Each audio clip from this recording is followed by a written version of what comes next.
사랑을 할 만한 때라는 제목으로 10월 첫째 주에 하나님께서 저희들에게 주시는 말씀입니다. 에스겔서 16장 6절에서 8절까지 말씀으로 제가 가지고 있는 성경으로는 구약 1169쪽이 되겠습니다. 찾으신 줄 알고 봉독해 올립니다.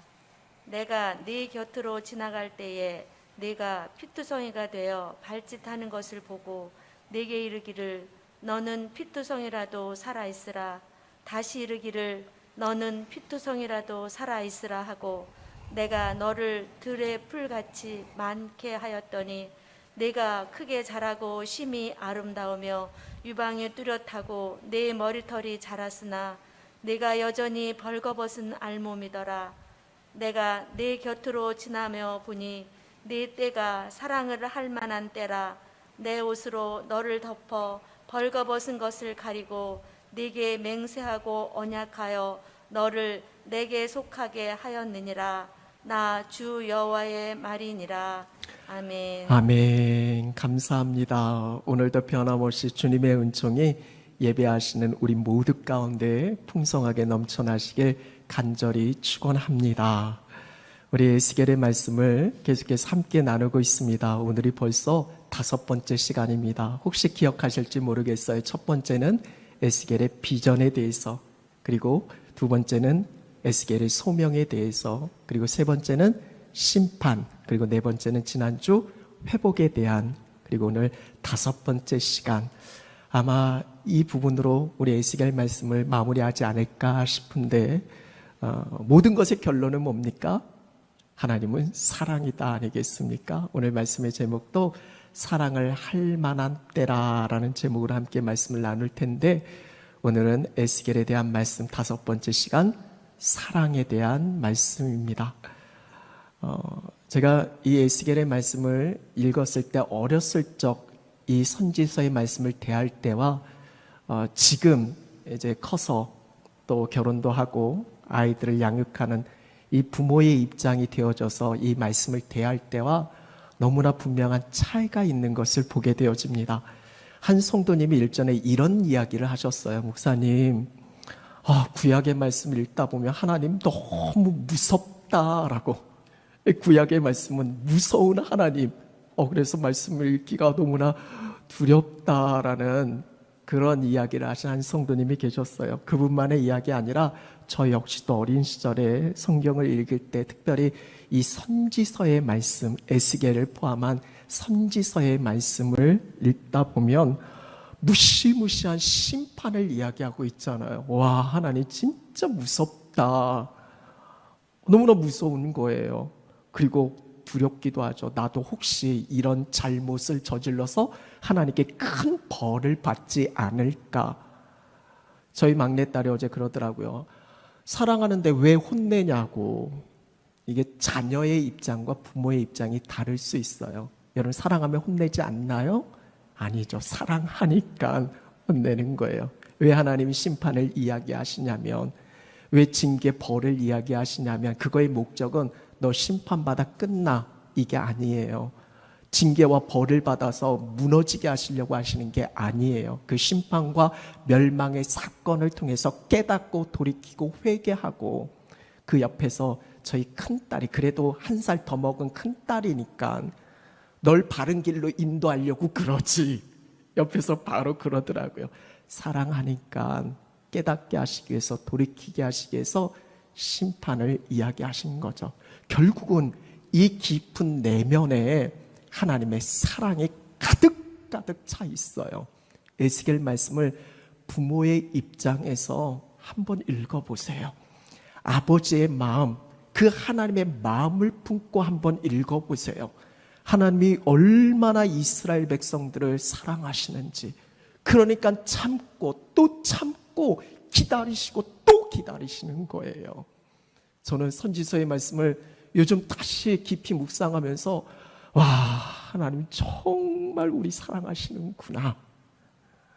여러분, 세상이 다 변해도 변하지 않는 하나의 진리가 있어요. 그것은 하나님이 나를 사랑하신다는 거. 이게 성경 전체 이야기입니다. 성경을 딱 한마디로 요약하면 사랑이에요. 하나님이 사랑하신다는 거예요. 하나님이 예수님을 향해서 이렇게 말씀하시잖아요. 너는 내 사랑하는 아들이고 내 기뻐하는 자다라고. 하나님이 예수님을 그렇게 여겼듯이 우리도 똑같이 동일하게 그렇게 여기셔요. 오늘 예배 드리신 여러분은 하나님의 기쁨인 줄로 믿습니다. 하나님의 사랑인 줄로 믿습니다. 그 마음 품고 예배 드리는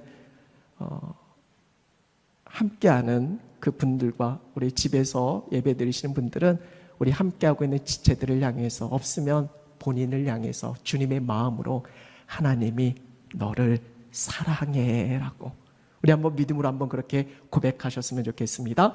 하나님이 당신을 사랑하십니다. 아멘. 이건 변하지 않는 진리예요. 세상에 별일이 다 일어나고 무슨 요동치는 사건, 여러 가지 일들이 발생해도요, 분명한 것은 진리잖아요. 이거는 흐트러짐이 없는 거예요. 변하지 않는 거예요. 영원토록 가는 겁니다. 그것은 하나님이 나를 사랑하신다라는 거예요. 물론 우리는 알아요. 교회 오래 다니신 분들은 하나님 날 사랑하신다는 거, 이거 뭐 한두 번 듣는 이야기가 아니잖아요. 성경을 조금만 읽어도 하나님 날 사랑하시는 거구나 알잖아요. 근데 아는데 그쳐요. 실제 내 삶에 여러 가지 현실에 부딪혀 보면 우리는 의문이 생겨요. 하나님이 정말 날 사랑하실까? 때로는 힘들고 어떤 고된 일을 겪게 되어졌을 때, 원치 않는 어떤 고난과 어려움에 직면했을 때, 하나님 정말 나 사랑하시는 거 맞냐고, 하나님 날 사랑하신다라고 하면 왜 이런 일이 일어나냐고. 이런 당시 이스라엘 백성들이 이런 마음 안 품었을까요? 지금 에스겔 말씀은 에스겔조차도 이미 바벨론의 포로로 끌려간 사로잡힌 자예요. 이 에스겔 말씀이 1차적으로 전해진 대상은요, 하나님의 말씀이 에스겔에게 임했고 에스겔을 통해서 바벨론에 사로잡혀 있는, 흩어져 있는 그 하나님의 백성들에게 이 말씀을 전하라라는 거예요. 그들의 현재 상황은 포로의 포로. 낯선 이방 땅에서, 익숙하지 않은 환경에서 하루 이틀도 아니고 정말 사랑하는 이들과는 때로는 흩어져 있고, 그런 상황 속에서 하루하루가 참 고되고 힘겨운 그 포로의 삶을 지나고 있는 그때 전해지는 상황이에요. 나라는 멸망 직전이에요. 그리고 에스겔 후반절로 가면 이제 유다는 결국 말씀대로 멸망하게 되어져요. 그럼 묻지 않을 수 없죠. 하나님, 우리를 택하셨다면서요. 우리를 사랑하신다면서요. 그럼 왜 우리가 포로로 끌려와야 돼요? 왜 예루살렘 성전이 무너지고 우리나라가 왜 망해야 하나요? 여러분, 이런 의문 들지 않겠어요? 여러분, 아무리 하나님 말씀하셔도 우리는 당장 내가 살아갈 삶의 현실이 있어요. 그게 눈앞에 보이잖아요. 그러니까 그 현실을 보면 막 흔들리는 거예요. 그 상황 속에서 이 의심이 되는 거예요. 아무리 하나님 사랑 이야기해도 지금 나는 너무나 힘든데, 어려운데, 나는 아픈데, 모든 일, 하는 일들마다 제대로 풀리지도 않고 내가 계획한 대로 되지도 않는데, 근데 하나님 믿지 않는 저 사람은 너무 잘 되는 거거든요. 정말 하나님 나 사랑하는 거 맞냐고. 여러분, 이런 질문, 그 주님의 마음을 우린 그렇게 오해할 수 있는 그런 부분들이 있다라는 거예요. 그래서 중요한 건요, 하나님 말씀이 들려져야 돼요. 그래서 하나님께서 왜 에스겔을 통해서 이스라엘 백성들에게 이 말씀을 전하게 하셨는지, 이 말씀이 들려지지 않으면 그 상황과 현실을, 내 감정과 느낌, 여러 가지 상황과 형편만을 두고 이야기를 하다 보면 이게 답이 없어요. 해석이 안 되는 거예요. 지금 내 삶이 왜 이렇게 되어야 되는가, 이게 해석이 안 되는 거예요. 근데 하나님 말씀이 들려지면, 그래서 내 자신을 살펴보면 이게 본질이거든요. 이 말씀 속에서 내게 일어나는 일들과 사건의 본질을 깨닫게 되어져요. 오늘 예배하신 여러분, 하나님의 말씀이 들려졌으면 좋겠습니다. 그래서요, 20분 공동체 성경 읽기 하시라고요. 읽기도 싫을 때는요, 저희 처제가 이번 명절 때 와서 성경제 읽으라니까 참 읽기가 어렵대요. 그래서 TV로 20분 공동체 성경 읽기를 틀어줬어요. 그랬더니 너무 좋대요. 그래서 앞으로 핸드폰으로 저희가 보내주면 그거 하기를 했어요.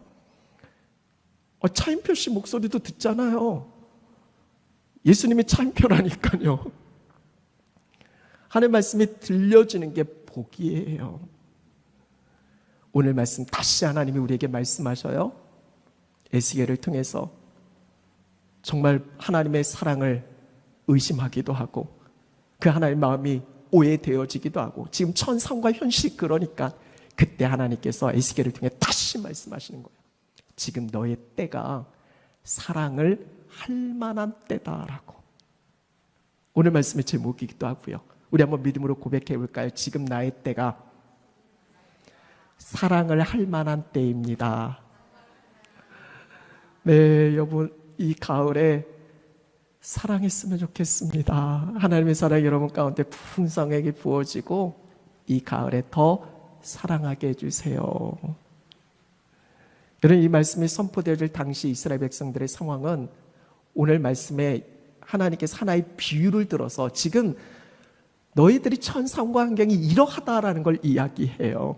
하나의 비유를 들어서 말씀하시는데 오늘 우리가 함께 읽지는 않았지만 앞선 본문의 이야기가 바로 그런 이야기예요. 특별히 3절, 4절, 5절 보면 하나님께서 예루살렘에 관하여 이같이 말씀하셨다라고 하면서 예루살렘 이스라엘 백성들의 지금 상황을 하나의 비유로 말씀하시는데 4절, 5절 말씀이에요.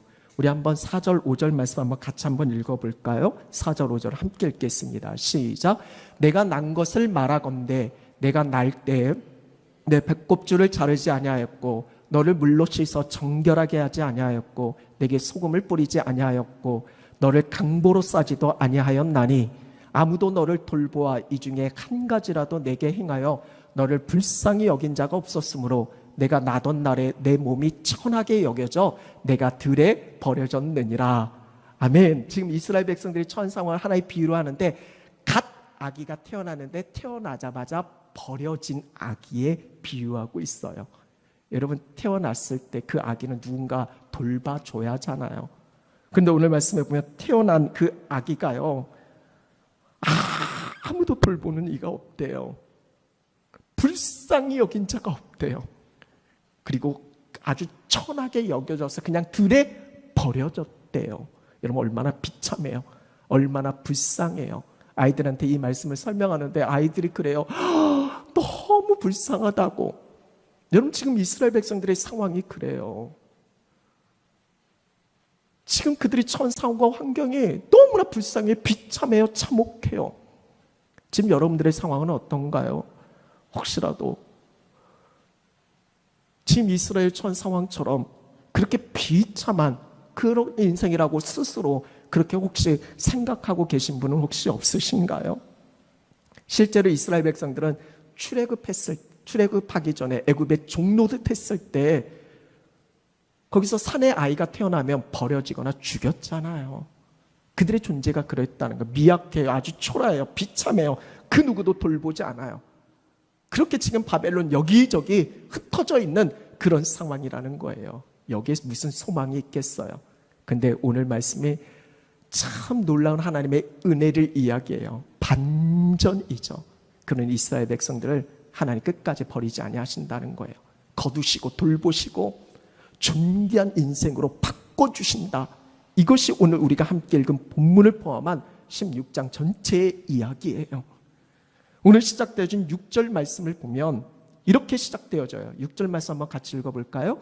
내가 내 곁으로 지나갈 때 내가 피투성이가 되어 발짓하는 것을 보고 내게 이르기를 너는 피투성이라도 살아있으라. 다시 이르기를 너는 피투성이라도 살아있으라 하고, 여기서 나는 하나님이 지금 비참하게 버려진 이스라엘 백성들을 하나님께서 그들과 함께하고 계시다는 걸 지나갈 때 하나님이 보고 계세요.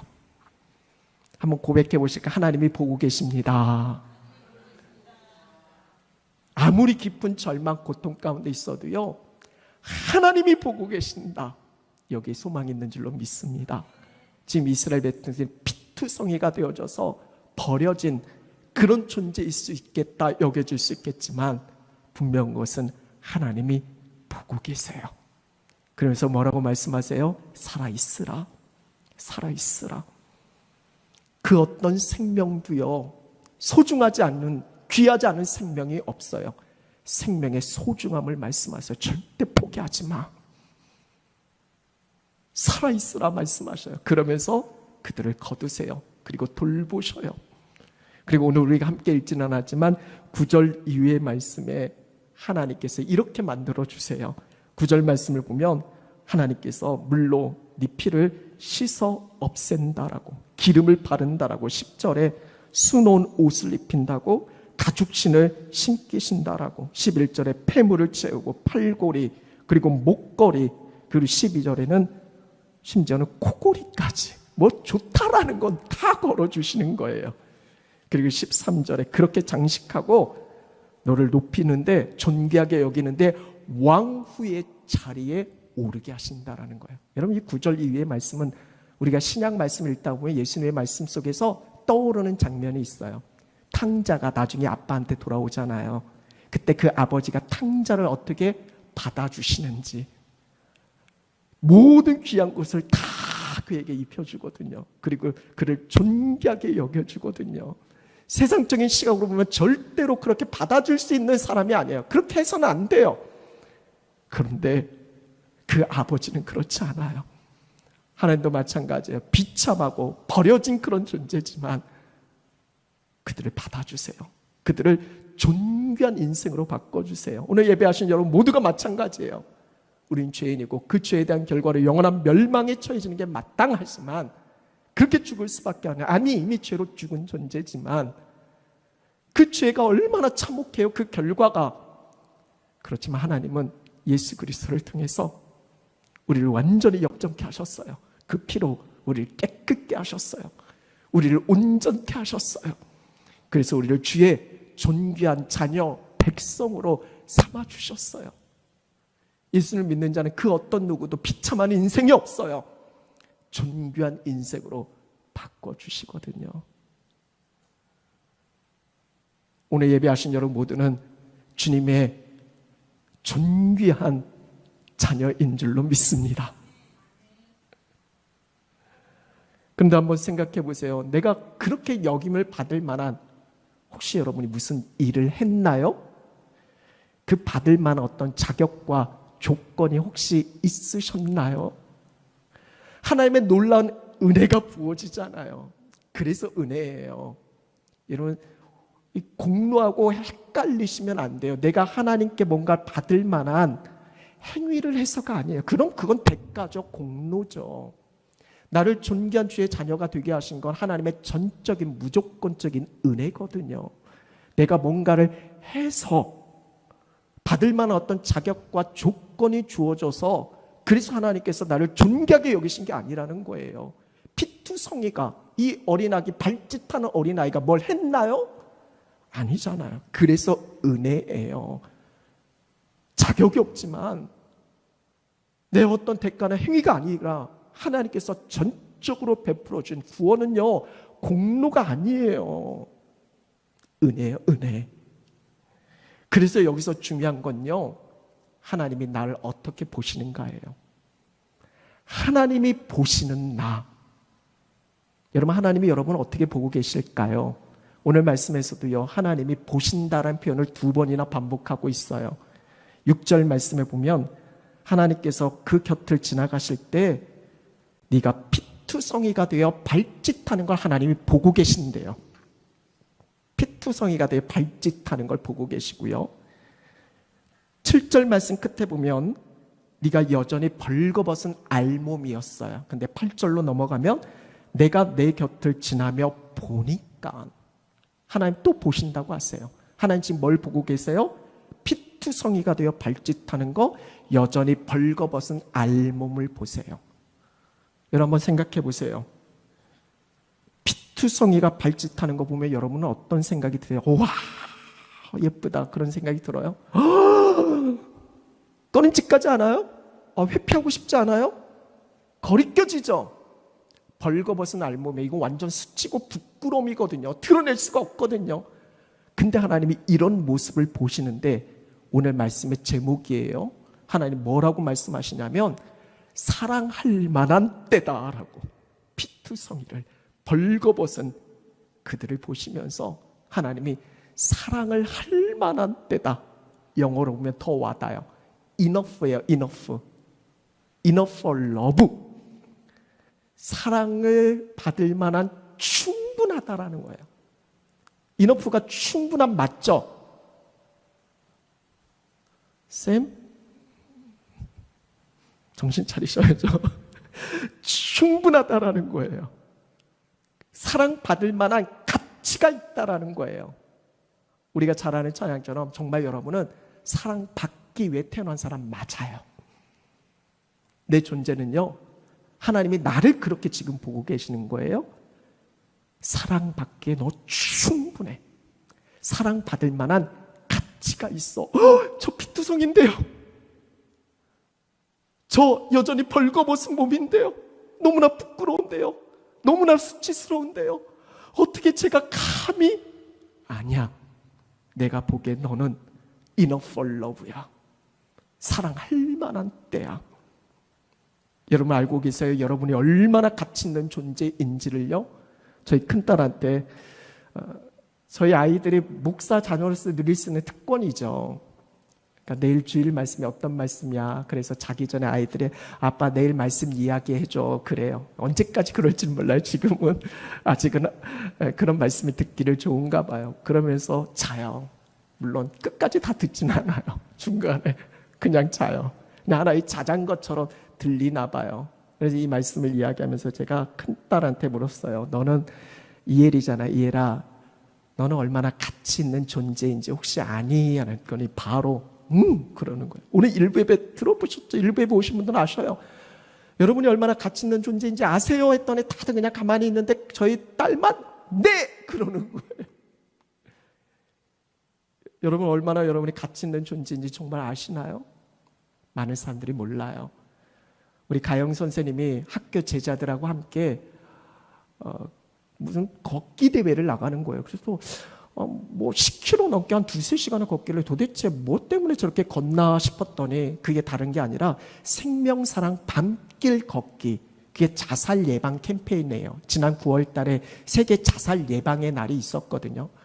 그래서 특히 청소년들이 자신의 목숨, 자신의 생명의 소중함을 모르고 좀 어렵다고 힘들다고 쉽게 삶을 포기하는 그런 일들이 많이 있잖아요.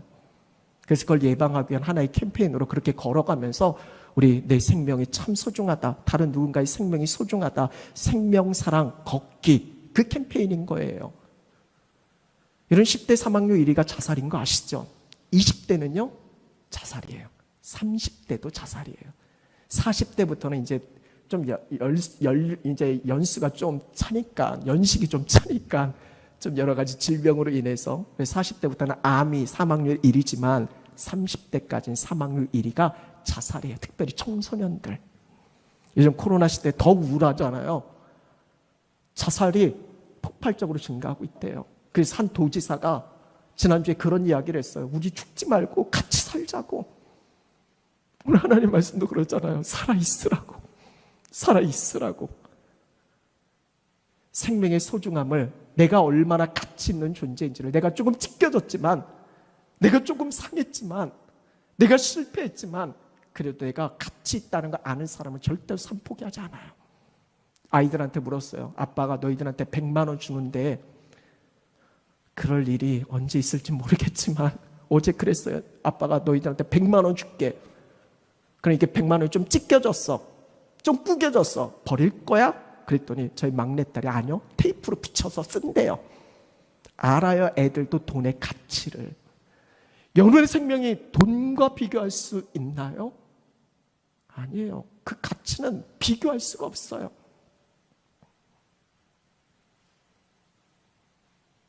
얼마나 내가 가치 있는 존재인가. 그걸 알게 되어주면 삶 포기하지 않죠. 버리지 않죠. 이게 귀하고 소중한 걸 알면, 그 가치를 모르니까 힘들고 어려우면 포기하는 거예요. 우리 예배하시는 여러분, 여러분이 얼마나 가치 있는 존재인지를 아셔야 돼요. 그러기 위해서 중요한 게 우선은 정확한 자기 이해, 나에 대한 올바른 이해가 필요해요. 그리고 그 시작점은 하나님이에요. 정확한 자기 이해는 하나님에게서부터 시작되어지는 거예요. 우리는 하나님의 형상대로 지음받았거든요. 그래서 앞서도 계속 말씀드린 것처럼 하나님이 날 어떻게 보시는가, 여기서 시작되어져야 돼요. 하나님의 관점으로 내 자신을 봐야 돼요. 세상과 비교해서, 다른 누군가가 비교해서 그들이 생각하는 내가 아니라 내 스스로 나를 생각해서 나 참 초라해, 이게 아니라 하나님이 지금 날 어떻게 보고 계시는가, 여기서부터 시작해야 돼요. 오늘 말씀 두 번이나 반복해요. 하나님이 보니, 하나님 보시는데 하나님 어떻게 보시는 거예요? 그렇게 말 지질이 안 들어서 나라 멸망하고 바벨로 포로로 끌려가 있는 그들을 참 니네 꼴 좋다, 그게 아니에요. 하나님이 그들을 어떻게 보고 계시는 거예요? 지금 너희들의 때가 사랑을 할 만한 때다라는 거예요. Enough for love라는 거예요. 너희들은 사랑받기 충분해. 사랑받을 만한 가치가 있어. 다른 데 이유가 있지 않아요? 하나님이 그렇게 보고 계시는 거예요. 피투성인데, 벌거벗은 알몸인데, 이게 부모예요. 제가요, 우리 큰딸 처음 태어났을 때 말씀을 준비하면서 그때가 떠올라요. 탯줄을 따르는데요, 이야, 이거 뭐 완전 핏덩어리잖아요. 탯줄 따르는데 감동이, 전율이 너무 기쁜 거예요. 얼마나 소리쳤는지 몰라요. 그 존재가요, 아버지는 저에게 얼마나 큰 기쁨이 되는지, 사랑이 되는지. 그 아이가 저한테 뭘 해줬나요? 아니에요. 그냥 그 존재 자체가 제게 기쁨이고 제게 사랑이 되어지는 거예요. 여러분, 여기서 시작하세요. 마틴 루터 종교개혁자가 아주 중요한 이야기를 했어요. 저는 이 말이 너무 소중해요. 귀해요. 당신이 가치 있는 것이, 당신이 존재, 그러니까 당신이 가치 있는 존재이기 때문에 하나님 당신 사랑한 게 아니라는 거예요. 하나님이 당신을 사랑하시기 때문에 당신이 가치 있는 존재라고. 다시 말씀드려요. 내가 가치 있는 존재여서 하나님 나 사랑한 게 아니라 하나님이 날 사랑하시기 때문에 내가 가치 있는 존재라는 거예요. 그렇잖아요. 사랑하는 대상은, 사랑받는 대상은 사랑하는 사람에 따라서 그 대상의 존재 가치가 달라지거든요. 천지를 지으신 살아계신 전능하신 하나님이 날 사랑하시는데 그 가치를 어떻게 피할 수 있겠어요? 여러분의 존재가 그렇다라는 거예요. 여러분 뭘 해서가 아니라, 그래서 하나밖에 없는 독생자 예수 그리스도를 내어주신 거예요. 날 사랑하시기 때문에 십자가에서 죽으시는 거예요. 그게 우리의 가치는 거기서 결정되어진 거예요. 제 큰딸한테 물었어요. 얘라, 그러면 네가 가치 있다고 생각하는데 왜 가치 있다고 생각하니? 그랬더니 그런 이야기를 해요. 예수님이 나를 위해서 십자가에 죽으셨어요. 내가 예수님 때문에 구원받았어요. 그래서 가치 있대요. 할렐루야 외쳤어요. 너무나 감사한, 속으로 얼마나 감사했는지. 우리가 가치 있다는 건 거기에 있는 거예요. 예수님 때문에 여러분이 가치 있어요. 주님의 피값으로 우리를 사셨기 때문에, 예수님의 생명값을 여러분 돈 1억만금을 준다고 해서 그걸 바꿀 수 있을까요? 우리는 그런 가치 있는 보배로운 존귀한 존재라는 거예요. 그러니까 이사야 43장 4절 말씀에 하나님이 이렇게 말씀하시는 거예요. 이사야 말씀도 계속해서 심판에 대한 이야기잖아요. 그런데 하나님께서 이렇게 말씀하셔요. 네가 내 눈에 보배롭고 존귀하다라고. 하나님 눈에 보배롭고 존귀하다라고. 내가 너를 사랑하였은즉 내가 내 대신 사람들을 내어주고 백성들을 내 생명을 대신하리니. 그리고 그 약속의 성취를 예수 그리스도를 통해서 완전히 이루어 주시고요. 오늘 예배 드신 여러분 이런 존재예요. 다른 누군가하고 비교했을 때 참 위축되기도 하고 참 초라해 보이기도 하고 미약해 보이기도 하고, 저도 마찬가지예요. 추석 때 시간이 있어서 여러 목사님들 말씀도 듣고 막 해보니까 왜 이렇게 잘난 분들이 이렇게 많아요? 어떨 때는 막 되게 위축되기도 하고, 그들과 비교하면 난 막 내세울 것도 없고 막 이런 생각이 들 때도 있죠. 이렇게 잘 나가는 분들 많은데 내 존재감이 너무 없어 보이는 거예요. 하나님도 그렇게 보실까요? 70억, 80억 중에 하나가 아니라 이 세상에 단 하나뿐인 존재로 우리를 보고 계셔요. 이게 아가서 이야기잖아요. 단 하나뿐인 존재로. 여러분, 부모로서 우리 자녀가 수많은 아이들 품에 있어도요, 내 아이는 보이잖아요. 그 아이만 막 섞여 있어서 존재감이 없어지는 게 아니라 이 부모의 눈에는 그렇게 보이지 않잖아요. 하나님도 그렇게 보고 계세요. 그래서 오늘 마지막 이어지는 이게 참 중요하거든요. 이걸 어떻게 바꿀 수 있겠어요? 이 존재를 어떻게 값으로 설명할 수 있겠어요? 너무 귀하잖아요. 이걸 포기할 수 있을까요, 하나님이? 그냥 70억 중에 하나라면 이깟것 하면서 없앨 수 있지. 근데 단 하나뿐인 존재를 어떻게 포기해요? 내 생명까지 줘서 구원한 존재를 어떻게 버리시겠어요? 그래서 하나님이 맺어주신 게 언약이에요. 언약. 절대 내가 너 포기하지 않을 거야. 절대 너 버리지 않을 거야. 그래서 오늘 말씀 8절 끝에 보면 하나님께서 내가 사랑할 때다라고 하면서 하나님이 내게 맹세해서 언약해서 너를 내게 속하게 하겠다라고, 내 것이 되게 하겠다고 주님의 신부로서의 이야기를 하고 계셔요. 맹세하고 언약했다고. 하나님이 굳이 도대체 나 같은 게 뭐라고 맹세하실 필요가 있겠어요? 이건 하나님의 강력한 의지예요. 하나님이 절대 너 포기하지 않을 거야. 그래서 세워주신 게 언약이에요. 하나님과 나의 관계는요, 언약 관계예요. 언약 관계. 언약이 언약. 계약이 아니에요. 여러분 오해하지 마세요. 헷갈리시면 안 돼요. 계약이 아니에요. 계약. 이런 세상 대부분은 계약 관계예요. 그래서 이 사람하고 서로 계약을 맺었다고 하면 뭔가 그 계약의 어떤 규칙, 어떤 계약서의 그 내용에 조금이라도 뭔가 지켜지지 않으면 그 계약은 파기가 되어져요. 그리고 법적 효력이 있으니까 손해를 배상하게 되어져요. 만약 하나님이 저와 여러분 우리와 계약을 맺으셨다고 하면 오늘 이 자리에 앉아있을 사람이 어디 있어요? 너 내 말 안 지켰지? 그럼 넌 이제 끝장이야. 너 이제 내 자녀 아니야. 너 이제 내게 속한 자 아니야. 만약 계약으로 맺었다면 오늘 이 자리에 앉아있을 사람이 누가 있어요? 하나님이 우리에게 맺으신 건 언약이에요. 왜 언약을 맺어주셨어요? 아시거든요.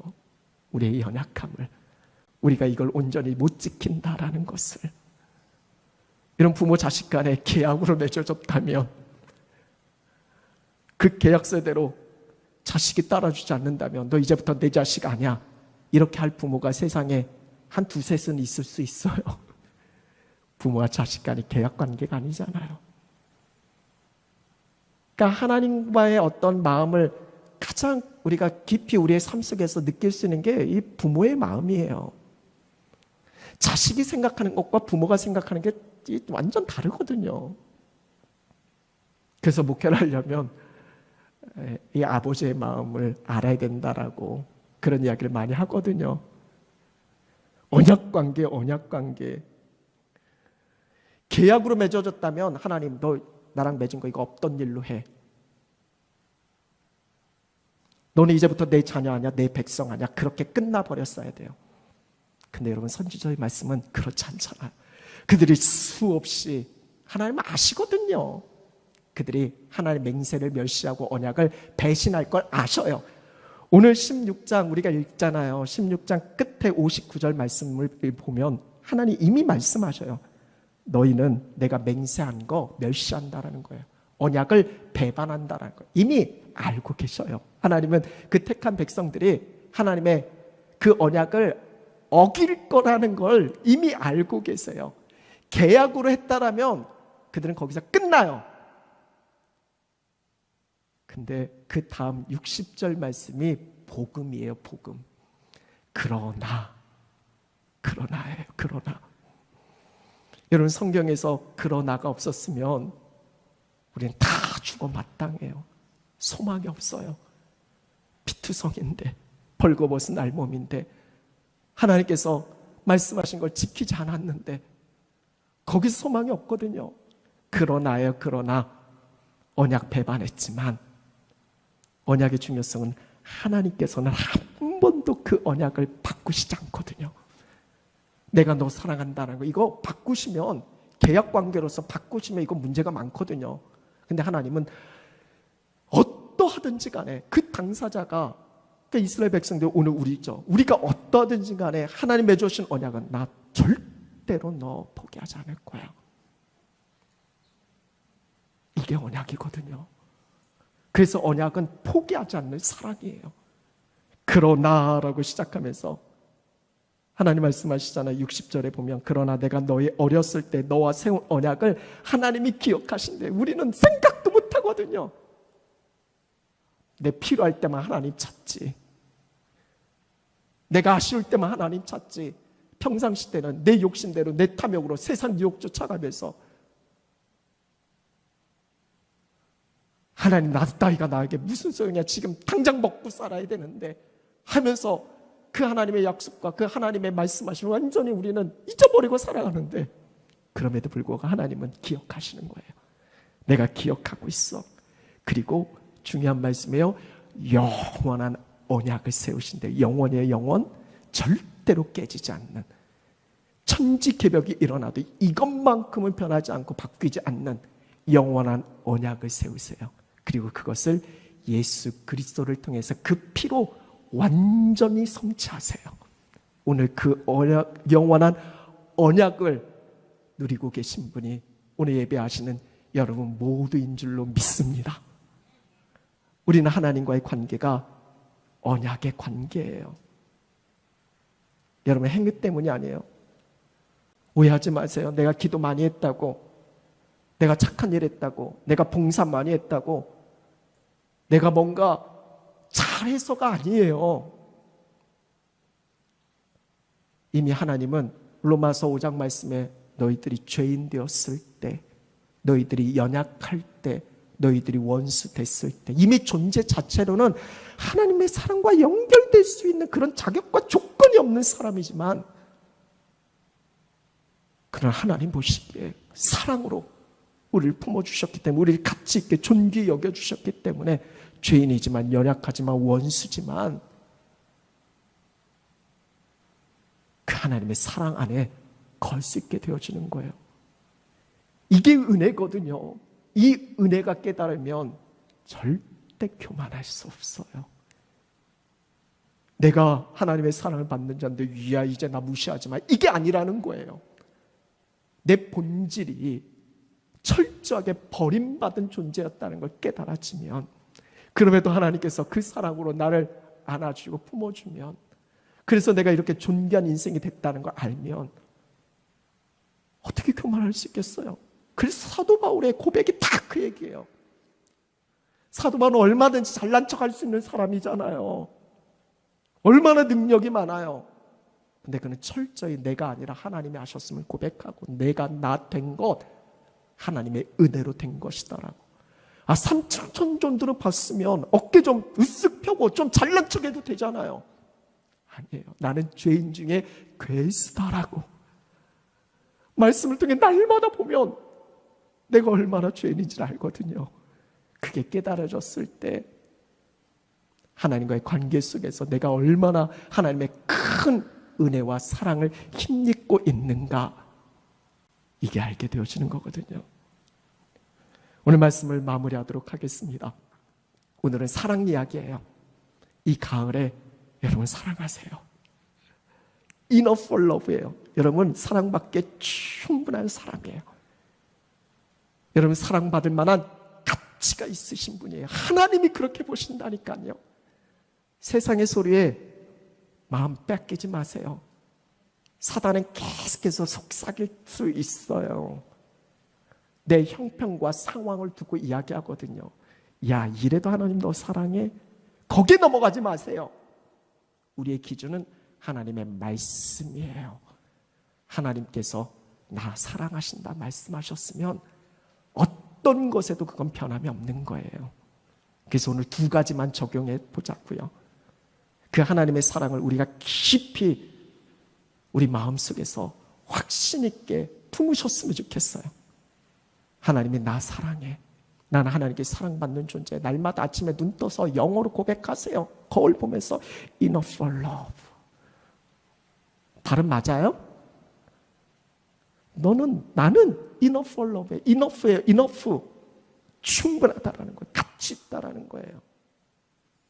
무슨 별일이 다 일어나도 하나님 날 사랑한다는 거, 여전히 날 사랑한다는 거, 그거 잊지 마세요. 그 확신이 내 안에 있을 때 우리는 이 세상 가운데 담대할 수 있어요.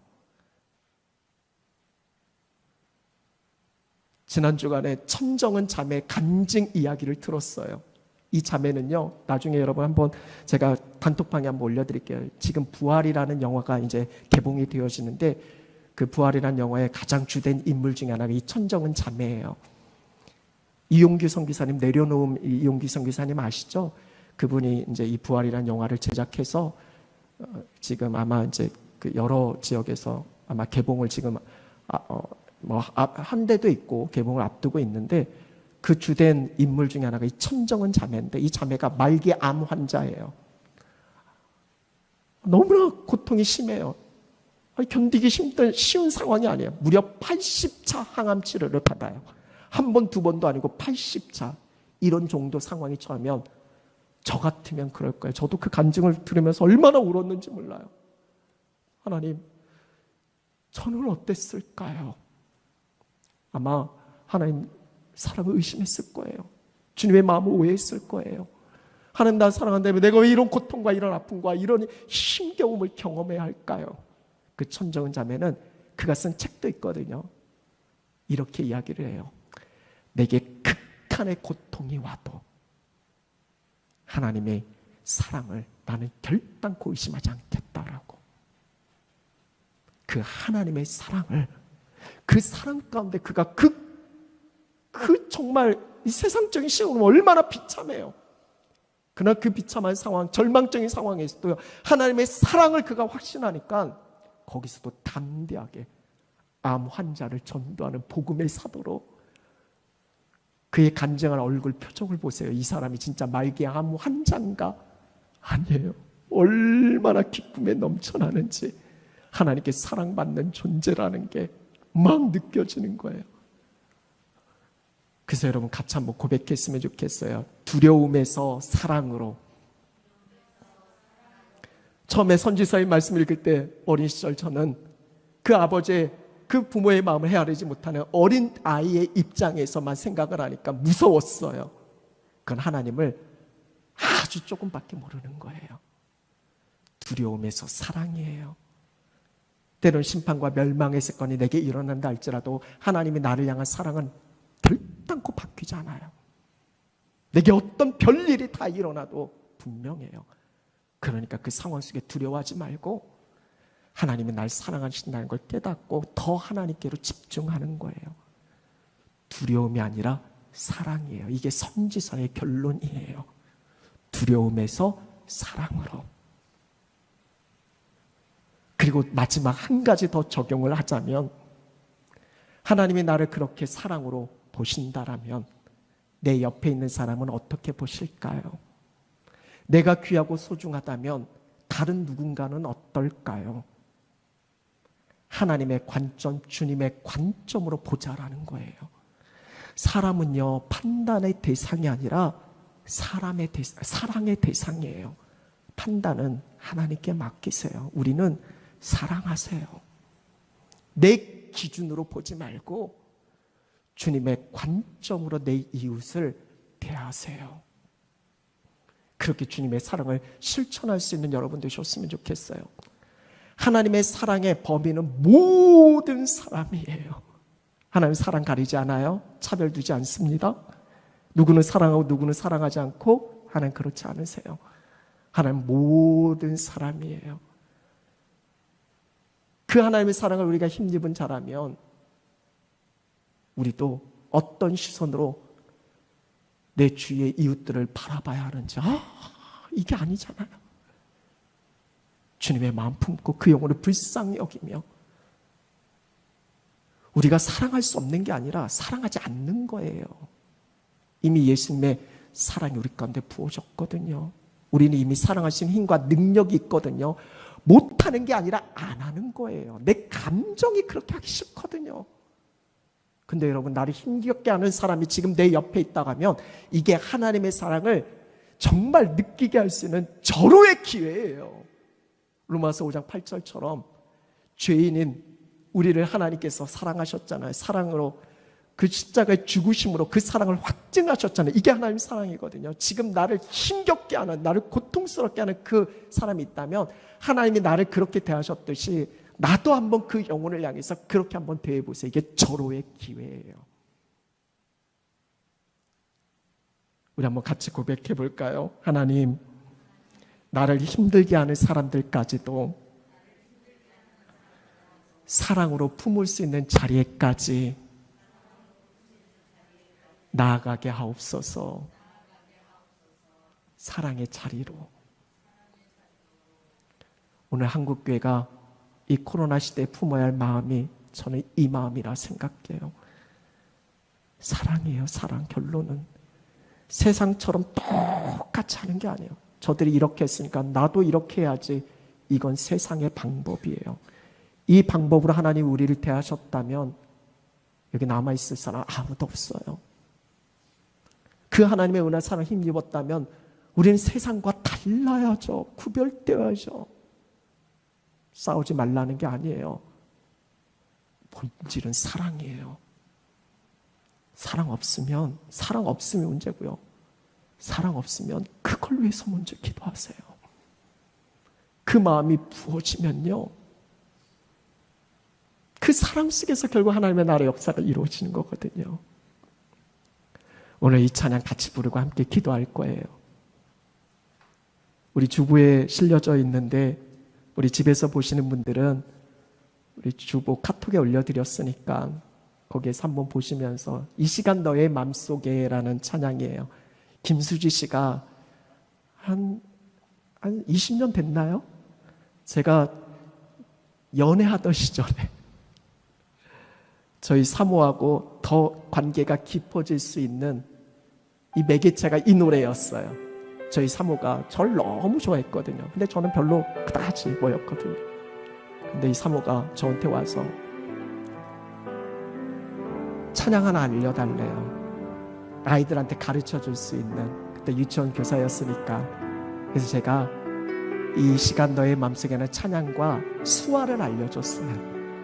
그래서 이 찬양을 아이들에게 가르쳐주고 발표회도 하고, 제가 사모한테 어제 부탁을 했어요. 혹시 그 수화 가능하냐고. 그랬더니 못하겠대요. 여러분, 이 찬양의 가사를 잘 묵상해 보세요. 저는 이 찬양을 저는 한 주간 부르면서 정말 하나님께 간절히 기도했어요. 하나님, 예배하는 우리 모두 이 시간 가운데 우리 마음속에, 우리 사는 성도들 마음속에 하나님의 사랑이 부어지게 해주세요. 그리고 그 사랑으로 다른 누군가에게 그 사랑으로 나가게 해주세요. 내 기준이 아니라 주님의 관점으로 보게 해주세요. 판단의 대상이 아니라 사랑의 대상이 되게 해주세요. 오늘 이 찬양 같이 부르고 우리 함께 기도할 겁니다. 우리 함께 찬양하겠습니다.